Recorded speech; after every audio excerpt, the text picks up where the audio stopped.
Steffi ist doch cool. Aber das Convenient ist viel cooler. Aber New Redstone sind die allergeilsten. Hetzere, hetzere, hetzere, ho! New Redstone, go, go, go! Wir sind aus Biersfalde und das Convenient ist einfach geil. Los! Wir grüßen die ganze Abteilung Wedi. Und auch. Ja, also... Und auch. ja.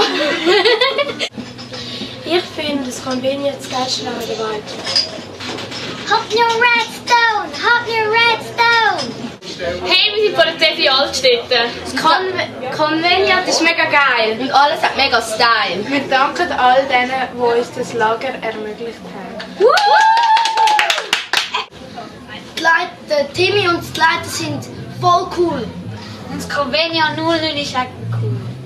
Action von C4 Schabacher ist auch mega gut. Und die beste Zone ist einfach New Redstone. Und noch etwas. Falsch, schau dich nicht so. Das Convenient gefällt uns allen mega gut. Die Atmosphäre und die grossen Zelte sind auch super. Und zum Glück hat sich auch das Wetter verbessert. Und die besten sind natürlich... Also ich finde es sehr viel steht zum freundschaftlich knüpfen und auch das Kombinat ist auch gut zum neue Leute kennenlernen und zum Spass haben.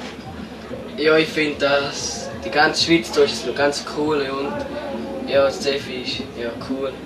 Und Hopf Steinbruch. Jawohl! Das Convenient ist mega geil.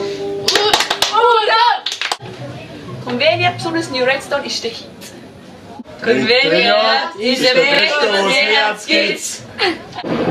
Hallo, wir sind Wikinger aus Basel Und wir kommen vom Dorf Öhrelund. Darum haben wir euch unsere Schlachthof vorbereitet. Genau. 1, 2, 3.